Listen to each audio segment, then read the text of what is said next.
जो कथा भाई कहते डॉक्टर भाई जे इष्टबुद्धि आवश्यकता कौन कहीं ना मरवा को दबा को कहीं भल पाती ये दीटा जिनिस को कहीं भल पाती तेणु इष्टबुद्धि करने भितर देकर कौन हुए मन पड़े गोटे छोट कथा जिते देव दानव मानव तीन जन जाक गले दक्ष प्रजापति पाखक कहले देखु आपण पात्र अंतर करेनि मत आमको गोटे जिनिस प्रदान करेंगे जमी समस्त all are equal treated in the eyes of Prajapati जमी आईन आगे समस्ते समान ईश्वर आगे धनी गरीब न थाए तेणु सेमती आपण आमको पक्षपात करेनि से दक्ष प्रजापति से कहते द कहले कौन द कहले ट्रिपल द कहले तीन जन द से कहले तीन जन द ये द कौन बुझे दिंतु कहले देवता मान कौन ना एक्चुअली से माने जो मानकर साधारणतः देखिए समाज रे प्रतिपत्ति अर्थ मान जस जो मान पाखे थाए से मानकर माइंड सब बेले विचलित हुए तेणु देवता मान को कहले दम द फॉर दम तमे मन को नियंत्रण करिवो तेणु मनटा सब बेले जो मान पाखे देखिए माने अर्थर अभाव न थाए प्राचुर्यर अभाव न थाए मन खाली विचलित हुए एठी किणवा सेठी किणवा एठी गोटे घर करवा सेठी गोटे घर करवा ए झील को बहु करनबा से एमती बहुत प्रकार मनटा सब भटके तेणु से ठाकुर कौन आड़ देले मन प्रायती मंत्र प्रेम लगा गुरु चरण में मन शांत न आए तेणु दीटा अमोघास्त्र आनिक देले नाम आउ प्रेम आकु जदि मनीष मनन करे ऑटोमेटिक तार माइंडटा कौन हो नियंत्रण हो तेणु तापर कहले आसिले कहा पाली पड़ला ना पड़ेला माने जो माने होची दानव दानव किए दानव होची जो माने साधारणतः जे जमती माओवादी जमती सन्त्रासवादी जमती उग्रवादी सेमती आम मानकर देखिए पड़ा पड़ोसी रे ठारू आम ग्राम रे बा शहर रे विभिन्न प्रकार आंटी सोशल एलिमेंट माने थांती से आंटी सोशल मानकर काम कौन ना त्रास त्रास सृष्टि करवा से मनीष त्राही त्राही डाके गोटे खराब लोक जो गोटे हिंस्र लोक जो आम पड़ा पड़ोसी रे थाए ताकू लेकिन लोक भय करती जो मैंने त्रास सृष्टि करती भय सृष्टि करती कहते सन्त्रास तेणु से माने लोकाली हो कि इंटरनेशनल लेवल रे हो जमती आपणकर ओसामा बिन लाडेन सेमती बहुत प्रकार एठी भी आंटी सोशल एलिमेंट अच्छा गाँ और सहर मानक से माने हेले ताकू दानव कहा जाए दानव पाखे दया न थाए से माने जीव हत्या करिवे मर्डर करिवे विभिन्न प्रकार लुंठन करिवे राहजानी करिवे बा कोनोसी नारी धर्षण करिवे से मान को कहा जाए दानव ताले सेथि पई कहले तुमे कोन करिवो जीव प्रति दया प्रदर्शन करिवो आपण माने जानिथिबे अशोक चंडाशोक धर्मशोक हेले किंतु से जीवे दया प्रचलन कले जे जीव को हत्या करिकरी रक्तरे होरी खोलुतले कलिंग युद्ध कले लक्ष लक्ष लोक 5 लाख लोक एका राति से आतर्कित आक्रमण करी युद्ध नियम को भंग कर मारते से तो पुणी किए हेले चंडाशोक धर्मशोक हेले केमिति गले न धर्मं शरणं गच्छामि बुद्धं शरणं गच्छामि संघं शरणं गच्छामि तेणु जेतेबेले से धर्मर प्रकृत धर्म मार्ग को अनुसरण कले संघ सत्संग को अनुसरण कले एवं बुद्ध माने बौद्ध धर्मर दीक्षित हेले उपगुप्त ठारू जो दीक्षा नेले से दीक्षा भीतर देकरी से दक्ष हो उठिले से दक्षता कौन जे जीव जीव को बद्ध करुले से जीव दया प्रदर्शन कले तापर आसिले मानव तेले मानव कौन द ना मानव पाइला जे जो मैंने माने साधारणतः आपण माने देखिबे जे जो मैंने हमर मनीष ये दीटा जिनिस को सब बेले माने से ग्रहण करेनि कौन ना दबा को आ मरिबा को कहले तम है दान तेणु दान हूँ एकमात्र पूर्ण यही दान भीतर देकर मनीष पुण्य अर्जन करे से जो माने माने सुंदर कथा मन पड़े जेतेबेले ठाकुर जेतेबेले सेही जिनिस जो कथा भाई कहूतले इष्टवृत्ति कथा तेणु सकाळु इष्टवृत्ति काहींकी करैबेले ना प्रथम रु जेतेबेले मनीष सूर्य उदय पूर्वर ब्रह्म मुहूर्त कथा कहते जितेबले मनीष शଯ୍ୟା त्याग करी जाए प्रथम दिए यही दबा भीतर देकर तार दानशीलता डेभलप हो जाए ठाकुर कहले मनीषर दीटा नर्व्स अच्छी गोटे मोटर नर्व आ गोटे सेंसरी नर्व तेणु मोटर नर्व कौन कले सब बेले भावे बहुत जिनस आम भावु किंतु करौनु ମୁଁ ଭାବିଲି ଏଇ ଜାଗାକୁ ଯିବି କି ଆଜି ଏଇ ଭାଇଙ୍କି ଦେଖା କରିବି କିନ୍ତୁ ଯାଏନି ବା ଆଉ ଟିକେ ଶୋଇଯାଏ। ତେଣୁ କର୍ମ ଆଉ ଭାବର ସମନ୍ୱୟ, ଭାବ ଆଉ ଭକ୍ତିର ସମନ୍ୱୟ ହଉଛି ଇଷ୍ଟବୃତ୍ତି। ତେଣୁ ସେ କଣ କରେ, ମଣିଷ ଭିତରେ କର୍ମ ତତ୍ପରତାଟାକୁ ଜାଗ୍ରତ କରାଇ ଦିଏ। ତେଣୁ ସେଇଥିପାଇଁ ଯୋଉମାନେ ଦିଅନ୍ତି, ଏଇ ଯୋଉ ଠାକୁର ସେଇଥିପାଇଁ ଗୋଟେ ସୁନ୍ଦର କଥା କହୁଛନ୍ତି, ଯେତେବେଳେ ଜଷ୍ଟ ଠାକୁର ସେତେବେଳେ ମାନେ ବାଲ୍ୟ ଅବସ୍ଥା, ସତ୍ସଙ୍ଗ ଜଷ୍ଟ କାୟା ବିସ୍ତାର କରୁଛି। ଆଜି ଯୋଉ ସତ୍ସଙ୍ଗ ଦେଖୁଛନ୍ତି ଇଏ ପଞ୍ଚମ ପିଢିର ସତ୍ସଙ୍ଗ, ସେଭଳିଆ ସତ୍ସଙ୍ଗ ନଥିଲା। ପଚାରନ୍ତୁ ଯୋଉମାନେ ବୟୋଜ୍ୟେଷ୍ଠ ଋତିକ ମାନେ ବା ଯୋଉମାନେ ଋଷି ପ୍ରତିମା ଆଜି ଆଗରେ ବସିଛନ୍ତି, ଏମାନେ ଜାଣିଛନ୍ତି କେତେ କେତେ କିଲୋମିଟର ଏମାନେ ଯାଉଥିଲେ ଚାଲି ଚାଲିକିରି, ସାଇକେଲରେ। ଆମେ ତ ଆଜି 4 ହ୍ୱିଲରରେ ଆସୁଛୁ। ତେଣୁ ସେମାନେ ଆମେ କେତେ ଅୟସରେ ରହୁଛୁ। ପ୍ରକୃତ ଯଦି ଠାକୁରଙ୍କୁ କିଏ ପ୍ରତିଷ୍ଠା କରିଛନ୍ତି, ତେଣୁ ଏଇମାନଙ୍କର ସାଧୁ ପ୍ରଚେଷ୍ଟାରେ ଆଜି ଠାକୁର ଏତେ ବାଟ ଯାଇଛନ୍ତି। ତେଣୁ ସେତିକି ବେଳେ ସତ୍ସଙ୍ଗ କାୟା ବିସ୍ତାର କରିନଥାଏ। ଗୋଟେ ଛୋଟିଆ ଛୋଟିଆ ଘର, ସେଇ ଘରରେ ସବୁ ରୁହନ୍ତି ବହୁତ ଗୁଡେ ଗୁରୁ ଭାଇ ଏବଂ ସଂଘବଦ୍ଧ ଭାବେ ଯୋଉ କହୁଥିଲେ ଡିପି ୱାର୍କ କଥା। ତେଣୁ ଗାଁକୁ ମାନେ ଆଶ୍ରମ ନିକଟସ୍ଥ ଗାଁକୁ ସେମାନେ ଯାଆନ୍ତି ଡିପି ୱାର୍କ କରିବାକୁ। ତେଣୁ ସେ ଡିପି ୱାର୍କ କରିକିରି, ଏବଂ ସେତେବେଳେ ଖାଲି ଡିପି ୱାର୍କ ନଥିଲା, ସେ ଡିପି ୱାର୍କର ଏବେ ଟିକେ ଅଭିନବ ଉପାୟରେ କରାହଉଛି। ଯୋଉମାନେ ପତିତ ହେଇଯାଇଛନ୍ତି, ଛାଡି ଯାଇଛନ୍ତି, ତାଙ୍କୁ ଉଦ୍ଧାର କରାହଉଛି। କିନ୍ତୁ ସେତେବେଳେ ଦୀକ୍ଷା କରାହଉଥିଲା। ତେଣୁ କିଛି ଗ୍ରାମବାସୀ ସାମୂହିକ ଭାବେ ଦୀକ୍ଷା ନେଇଥିଲେ। ତେଣୁ ଠାକୁର ଯେତେବେଳେ ଗୋଟେ କିଏ ଯଦି ଆପଣ ମାନେ ଦେଖୁଛନ୍ତି, ଯେତେ ଜାକଜମକରେ ସତ୍ସଙ୍ଗ କରନ୍ତୁ, ଯାହା ବି କରନ୍ତୁ, ଠାକୁର କହିଲେ ଯଦି ଦୀକ୍ଷା ନୁହେଁ ସତ୍ସଙ୍ଗ ପୂର୍ଣ୍ଣାଙ୍ଗ ନୁହେଁ। ବା ଯେତେ ବଡ ଉତ୍ସବ ହଉ, ଯଦି ଦୀକ୍ଷା ନୁହେଁ ସତ୍ସଙ୍ଗ ପୂର୍ଣ୍ଣାଙ୍ଗ ନୁହେଁ। ତେଣୁ ସେଇଥିପାଇଁ ସେଇ ଦୀକ୍ଷାକୁ ଯେତେବେଳେ ଆସିକରି ସବୁ ଭାଇ ମାନେ ଆସି ଠାକୁରଙ୍କ ପାଖରେ କୁହନ୍ତି ଯେ ଠାକୁର ଆଜି ଏଇ ଗାଁରୁ ଏତିକି ଲୋକ ଦୀକ୍ଷା ନେଇছে, ଠାକୁର ବହୁତ ଖୁସି ହେଇଯାଆନ୍ତି। କାହିଁକିନା ସିଏ ମଣିଷ କାଙ୍ଗାଳ, ମଣିଷ ପାଇଁ ହିଁ ସେ ତାଙ୍କର ଆସିଥିଲେ। ତେଣୁ ସେଇଥିପାଇଁ ଏଇ ସମୟରେ କିଛି ଦିନ ପରେ କଣ ହଉଛି, ସେ ଭାଇମାନେ ଆସନ୍ତି ସନ୍ଧ୍ୟାରେ ଠାକୁରଙ୍କୁ ଦର୍ଶନ କରନ୍ତି, ସତ୍ସଙ୍ଗର ଆସର ଜମେ, ପ୍ରସାଦ ପାଆନ୍ତି, ଚାଲି ଯାଆନ୍ତି। ଯେତେବେଳେ କିଛି ଦିନ ପରେ ଦେଖିଲା ବେଳକୁ ଭାଇମାନେ ଆସିନାହାନ୍ତି, ଠାକୁର ବ୍ୟତିବ୍ୟସ୍ତ ହୋଇପଡ଼ିଲେ ଯେ ସେ ଏତେ ଗୁଡେ ଲୋକ ଗୋଟିଏ ଗାଁରୁ ସେମାନେ କାହିଁ ଆସୁନାହାନ୍ତି କାହିଁକି। ତାପରେ ସେଠୁ ଯାଇକିରି ଆଶ୍ରମର ଜଣେ ଭାଇଙ୍କି ପଚାରିଲେ, କହିଲେ ଆରେ ଟିକେ ଗଲ ସେମାନଙ୍କ ଖବର ନେଲ, କଣ ପାଇଁ ସେମାନେ ଆସୁନାହାନ୍ତି। ତାପରେ ଯେତେବେଳେ ସେମାନଙ୍କ କଥା ବୁଝୁଛନ୍ତି, ସେ କହୁଛନ୍ତି ଯେ ସତ୍ସଙ୍ଗ ଗଲେ ବା ଆଶ୍ରମକୁ ଗଲେ ବା ଠାକୁରଙ୍କ ପାଖକୁ ଗଲେ, ଠାକୁର କହିବେ ଆଜି ଇଷ୍ଟଭୂତି କରିଛ। ତେଣୁ ଆଜ୍ଞା ଗୋଟେ ଘରେ ଆମର ସେତେବେଳେ ତ ଏତେ ଯୌଥ ପରିବାର ନଥିଲା, ନ୍ୟୁକ୍ଲିୟର ପରିବାର ନଥିଲା, ଯୌଥ ପରିବାର, ବହୁତ ଗୁଡିଏ ପିଲା, ବହୁତ ଗୁଡିଏ ପରିବାର। ଏତେ ଲୋକ ଯଦି ଇଷ୍ଟଭୂତି କରିବୁ, ଆଉ ଆମେ ପଇସା କୋଉଠୁ ପାଇବୁ, ଚଳିବୁ କେମିତି। ତେଣୁ ସେଇ ଭୟରେ ଆମେ ଯାଉନୁ ଠାକୁରଙ୍କ ପାଖକୁ। କହିଲେ କଣ କହିଲେ, ନା ଆଜ୍ଞା ଏଇ ତ କାରଣ। ଆଉ ସେଠୁ ସେ ଭାଇ ଆସିକିରି ଠାକୁରଙ୍କୁ କହିଲେ ଯେ ଆଜ୍ଞା ସେ ଲୋକମାନେ କାହିଁକି ଆସୁନାହାନ୍ତି, ନା ସେ ଗାଁ ବାଲା ମାନେ ଡରି ଯାଉଛନ୍ତି, କୁହନ୍ତି ଆମ ଘରରେ ଏତେ ବଡ ଲୋକ, ଆଉ ଆମେ ଠାକୁର ଗଲା ମାନେ ପଚାରିବେ ଆଜି ଇଷ୍ଟଭୂତି କରିଛ ନା ନାଇଁ, ଆଉ ଏତେବେଳେ ଇଷ୍ଟଭୂତି ଆଉ ଆମେ ମାନେ ଆଜ୍ଞା କରିପାରିବୁନୁ, ତେଣୁ ଆମେ ସେଠିକି ଆଉ ଯିବୁନୁ। ତାପରେ ସେଠୁ ଠାକୁର ତାଙ୍କୁ ସେଇ ଭାଇକି ପୁଣି ପଠେଇଲେ, କହିଲେ ଯାଅ ତାଙ୍କୁ କହିବ ଇଷ୍ଟଭୂତି କରିବେନି। କହିଲେ ନା ତମେ ମାନେ ଆସ, ଠାକୁର ମନା କରିଛନ୍ତି, ତମେ ଆଜିଠାରୁ ଇଷ୍ଟଭୂତି କରିବ। ତାପରେ ସେଠୁ ଯେତେବେଳେ ଶୁଣିଲେ, ସେ ଖୁସି ହେଇକିରି ଆସିଛନ୍ତି। ତାପରେ ବସିକିରି ସତ୍ସଙ୍ଗ ଆଲୋଚନା ଶୁଣିଛନ୍ତି। ତାପରେ ଠାକୁର ଯେତେବେଳେ ତାଙ୍କୁ ପଚାରୁଛନ୍ତି, ଆଉ ବାବୁ ଖବର କଣ, କେମିତି ସବୁ ଅଛ, ସବୁ ଭଲ ତ। ନା ନାଇଁ ଆଜ୍ଞା ଟିକେ ଏବେ ଟିକେ ସମସ୍ୟା ଭିତରେ ଅଛୁ। କହିଲେ କଣ ସମସ୍ୟା, ନା ସମସ୍ୟା ହେଲା ଗୋଟେ ଏଇ ଯୋଉ ଆପଣ ମାନଙ୍କର ଦେଖନ୍ତୁ, ଏଇ ଯୋଉ ଅଦିନରେ ଯୋଉ ଧାନଟା ହୁଏ, ଟାଇଜିନ୍ ବା ଡାଳୁଅ ଯାହାକୁ କହୁଛନ୍ତି, ସେ ଡାଳୁଅ ଧାନରେ ଯୋଉ ପାଣିଟା ମଡାଯାଏ, ସେ ପାଣିଟା ମଡେଇବା ପାଇଁ ଆଉ ସେ ସରକାର କଣ କରିଛନ୍ତି, ଯୋଉ ଏଲ୍ଆଇ ପଏଣ୍ଟ ବସେଇଥିଲେ, ସେ ଏଲ୍ଆଇ ପଏଣ୍ଟକୁ ବନ୍ଦ କରିଦେଇଛନ୍ତି, ଇଲେକ୍ଟ୍ରିକ ପାୱାର କଟ୍ କରିଦେଇଛନ୍ତି। ଧାନ ମଲାଣି, ଆଉ ଏମିତି ଅସୁବିଧା, ଆମେ ଏତେ ପରିଶ୍ରମର ଫଳ ନଷ୍ଟ ହେଇଯିବ। ଠାକୁର କହିଲେ ଆହା ଏମିତି ହେଇଗଲା। ସେଠୁ ତାପରେ ସେଠୁ ଠାକୁର ଟିକେ ମନ ଦୁଃଖ କଲେ। ସେଠୁ ଠାକୁର ତାଙ୍କୁ କଥା ପ୍ରସଙ୍ଗରେ କହିଲେ ଆଚ୍ଛା ଇଲେକ୍ଟ୍ରିକ ୟୁଜ କରିବା, ଧାନ କରିବା, ସରକାରଙ୍କର ଶକ୍ତିକୁ ଅପଚୟ କରିବା, ଆଉ ଇଲେକ୍ଟ୍ରିକ ବିଲ୍ ଦେବାନି। ନା ନାଇଁ ଠାକୁର ସେଠୁ ସେମାନେ ଟିକେ ମନ ଦୁଃଖ କଲେ ଯେ ତାଙ୍କୁ କଷ୍ଟ ହେଲା ଯେ ଇଲେକ୍ଟ୍ରିକ ବିଲ୍ ଦେଇନାହାନ୍ତି, ଆଉ ନ ଦେଇ ପ୍ରାପ୍ତି ତାହିଁ ଦୁଃଖ ତାର ପଛେ ଥାଏ, ଏଇଟା ତ ଠାକୁର ନିଜେ କହିଛନ୍ତି। ତେଣୁ ସେଇଠୁ ସେମାନେ ବୁଝିଲେ ଯେ ନାଇଁ ଆକ୍ଚୁଆଲି ଠାକୁର ଆମେ ଭୁଲ କରିଛୁ, ଆଉ ସେଇଥିପାଇଁ ଆମର କାରଣ ଯୋଗୁଁ ଆଜି। ଠାକୁର କହିଲେ ଆଉ ଏଇ ଯୋଉ ପରମ ପିତାଙ୍କର ଯୋଉ ଖାଉଛନ୍ତି, ଏଇ ଯୋଉ ପରମ ପିତା ଆଜି ତୁମ ମାନଙ୍କ ପାଇଁ ଯୋଉ ସୁବିଧା ସୁଯୋଗ କରିଛନ୍ତି, କଣ ସେ ସୁବିଧା? ସେ ସୁବିଧା ହେଲା ଆପଣ ମାନେ ଜାଣିଥିବେ, ଯୋଉମାନେ ଇଷ୍ଟଭୂତି କରନ୍ତି ସେମାନେ ପଞ୍ଚ ମହାଯଜ୍ଞ ପାଳନ କରନ୍ତି। କଣ? ଦେବଯଜ୍ଞ, ଭୂତଯଜ୍ଞ, ନୃଯଜ୍ଞ, ପିତୃଯଜ୍ଞ, ଆଉ ଶେଷଟା ହେଲା ମାନେ ପଞ୍ଚଭୂତର ଯୋଉ ମାନେ ଋଷି ଯଜ୍ଞ। ତେଣୁ ସେଇଥିପାଇଁ ତେଣୁ ଏଇ ଯୋଉ ଦେବଯଜ୍ଞ କଥା ଠାକୁର କହୁଛନ୍ତି, এই ଯୋଉ ଦେବତା କିଏ?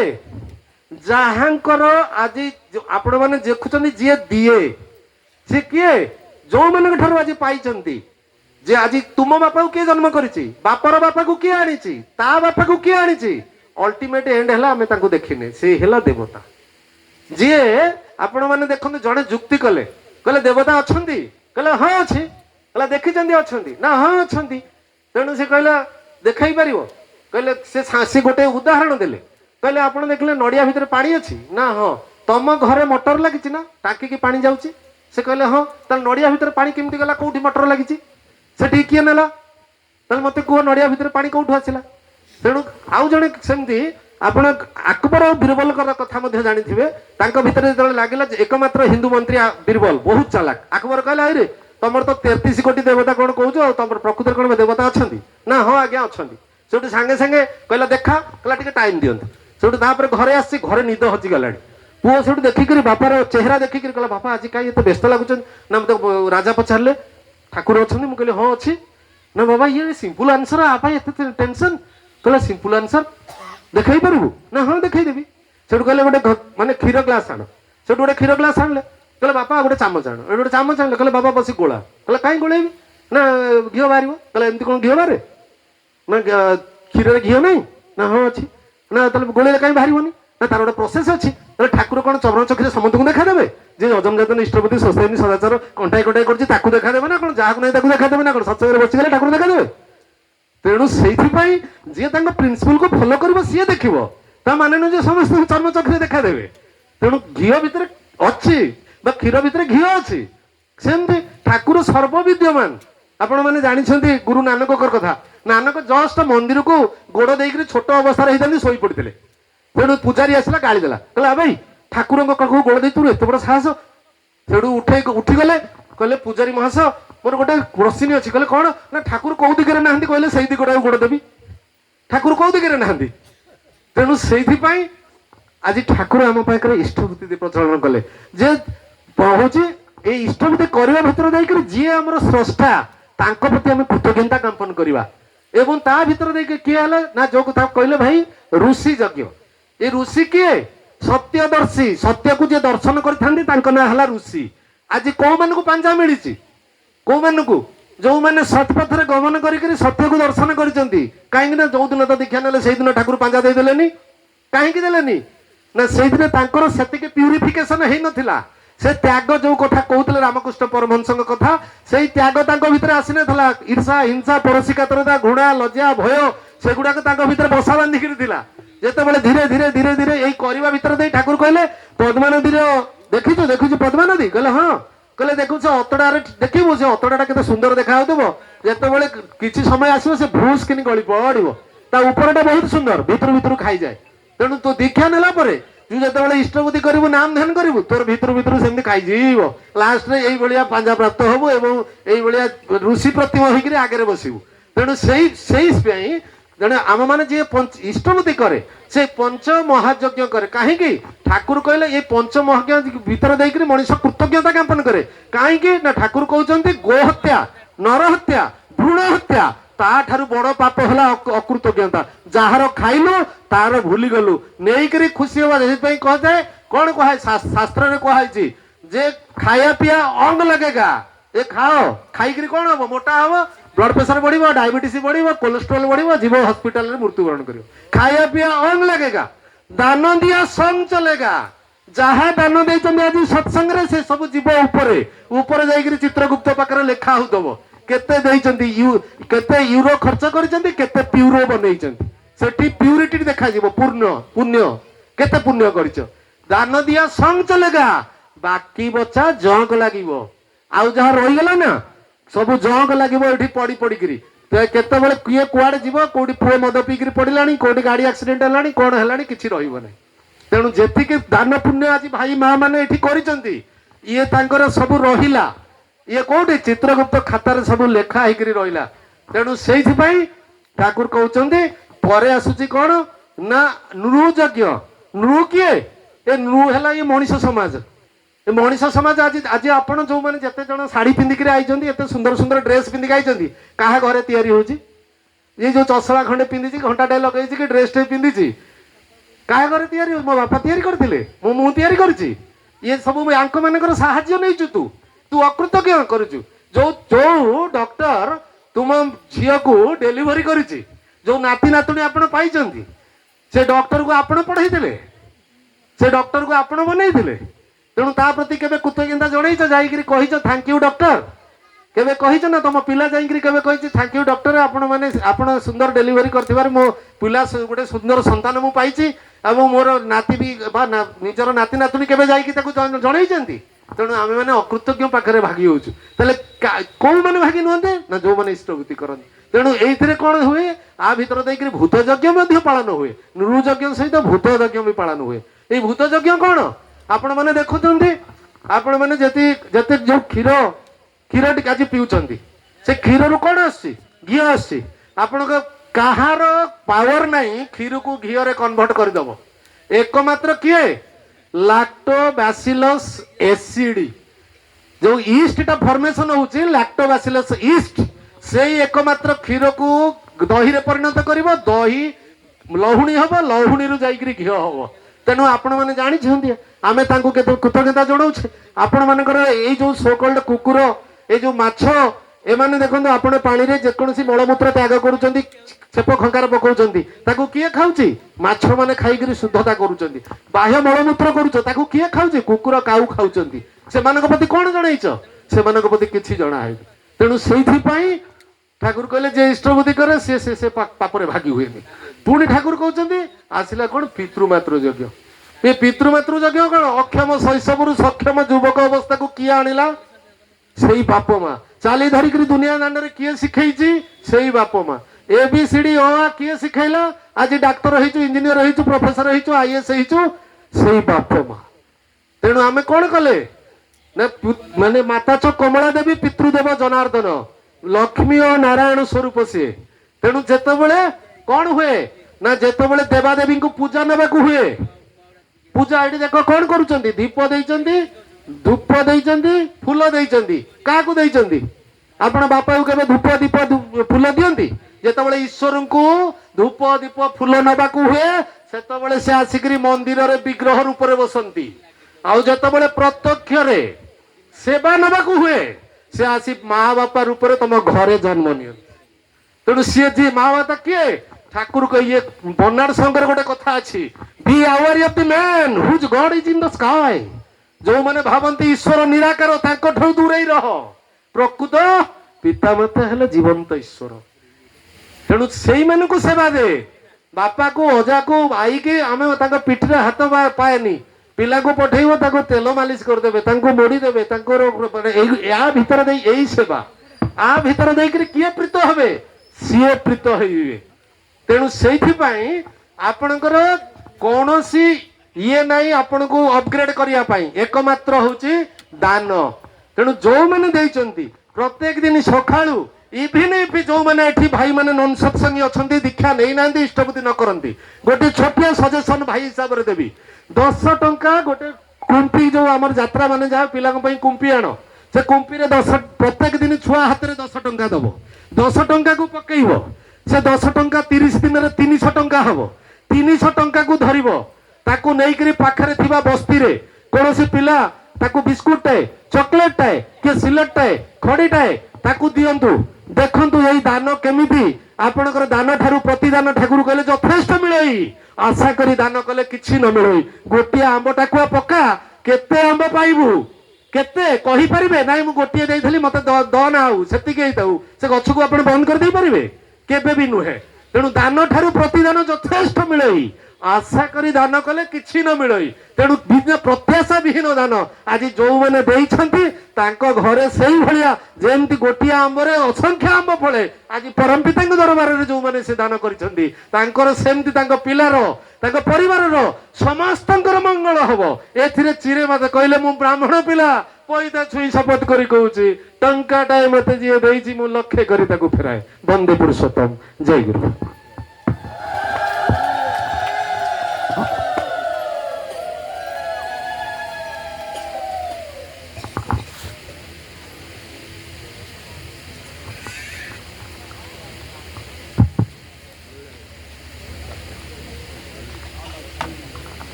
জয় রাধে রাধে কৃষ্ণ কৃষ্ণ গোবিন্দ গোবিন্দ বলো রে জয় রাধে রাধে কৃষ্ণ কৃষ্ণ গোবিন্দ গোবিন্দ বল রে জয় রাধে রাধে কৃষ্ণ কৃষ্ণ গোবিন্দ গোবিন্দ বলো রে জয় রাধে রাধে কৃষ্ণ কৃষ্ণ গোবিন্দ গোবিন্দ বল রে রাধে গোবিন্দ গোবিন্দ গোবিন্দ গোবিন্দ গোবিন্দ গোবিন্দ গোবিন্দ গোবিন্দ বলে সদা রাধে গোবিন্দ গোবিন্দ গোবিন্দ গোবিন্দ গোবিন্দ বলে সদা তারপরে জয় রাধে রাধে কৃষ্ণ কৃষ্ণ গোবিন্দ গোবিন্দ বলো রে জয় রাধে রাধে কৃষ্ণ কৃষ্ণ গোবিন্দ গোবিন্দ বল রে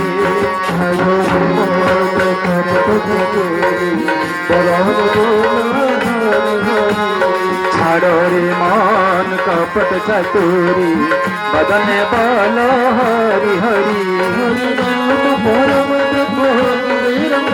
ও নাম পরম ব্রহ্মা জীবের মূল ধর্ম হরি নাম পরম ব্রহ্মা জীবের মূল ধর্ম ধর্ম কুকর্ম ছাড় রে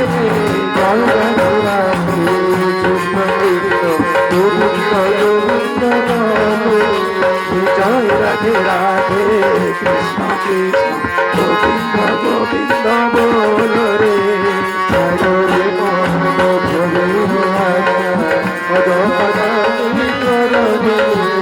ছাড়ো রে মন ভবের আশা অগপনা মে কর রে হে গোবিন্দ নামটি বদন লইলে রাধে গোবিন্দ নামটি বদন লইলে নয়ন নিরে সদা দাসরে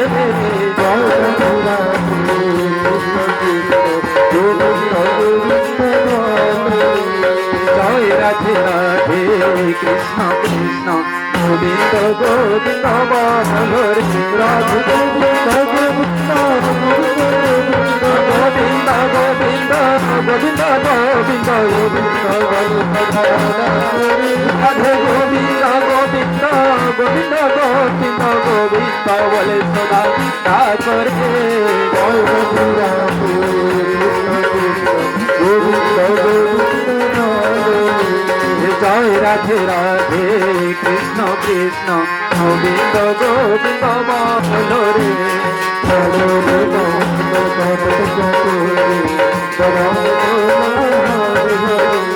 ছাড়ো রে মন কপট চতুরি বদনে বল হরি হরি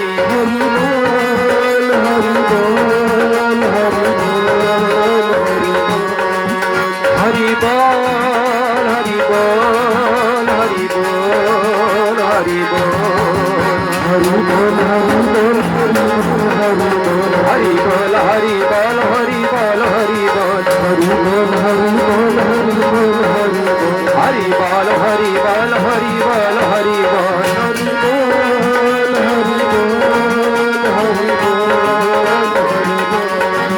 হরি বল হরি বল হরি বল হরি বল হরি বল হরি নাম পরম ব্রহ্ম জীব রাম ধর্ম হরি নাম পরম ব্রহ্ম জীব রাম ধর্ম ধর্ম কর্ম ভালো রে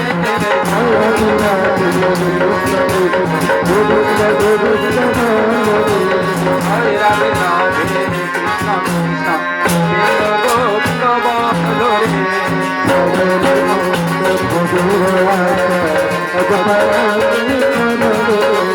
ছাড়ো রে মন ভবের আশা জপনা মে কর রে রাধা বল রাধা বল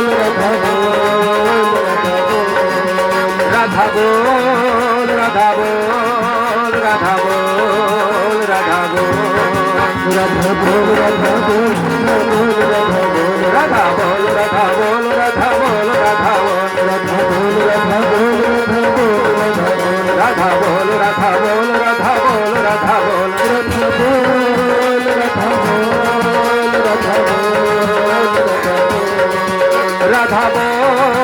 রাধা বল রাধা বল রাধা বল রাধে গোবিন্দ রামটি গোবিন্দ নামটি বদনে লইয়ে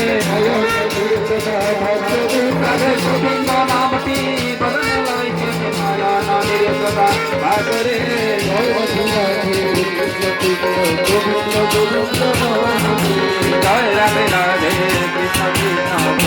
গোবিন্দ বল রাধে গোবিন্দ গোবিন্দ গোবিন্দ গোবিন্দ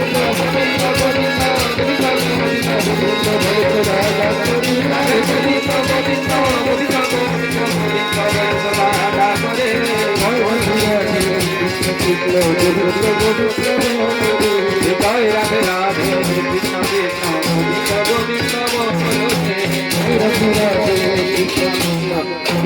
গোবিন্দ বন্দে পুরুষোত্তমম বন্দে পুরুষোত্তমম বন্দে পুরুষোত্তমম বন্দে পুরুষোত্তমম বন্দে পুরুষোত্তমম বন্দে পুরুষোত্তমম পরম প্রেমময় শ্রী শ্রী ঠাকুর অঙ্কুরচন্দ্র জি কি জয়। পরম প্রেমময় শ্রী শ্রী ঠাকুর অঙ্কুরচন্দ্র জি কি জয়। পরম প্রেমময় শ্রী শ্রী ঠাকুর অঙ্কুরচন্দ্র জি কি জয়। পরমারাধ্যা জগজ্জননী শ্রী শ্রী বড়মা জয়। পরমারাধ্যা জগজ্জননী শ্রী শ্রী বড়মা জয়। পরমারাধ্যা জগজ্জননী শ্রী শ্রী বড়মা জয়। পরম পূজ্য পাদ শ্রী শ্রী বড়দা জয়। পরম পূজ্য পাদ শ্রী শ্রী বড়দা জয়। পরম পূজ্য পাদ শ্রী শ্রী বড়দা জয়। পরম পূজ্য পাদ শ্রী শ্রী আচার্য দেব জয়। পরম পূজ্য পাদ শ্রী শ্রী আচার্য দেব জয়। পরম পূজ্য পাদ শ্রী শ্রী আচার্য দেব জয়। সৎ সঙ্গ জয়। সৎ সঙ্গ জয়। সৎ সঙ্গ জয়। বন্দে পুরুষোত্তম বন্দে পুরুষোত্তমম বন্দে আর্য পিতৃ বন্দে আশপিত্রে বন্দে মাতৃবর্গ বন্দে মাতৃবর্গান বন্দে কৃষ্ণ দৈবতা বন্দে অহং কৃষ্ণ দৈবতান বন্দে পুরুষোত্তম বন্দে পুরুষোত্তমম বন্দে পুরুষোত্তম বন্দে পুরুষোত্তমম প্রেমময় শ্রী শ্রী ঠাকুর অঙ্কুরচন্দ্র জি কি জয় জয়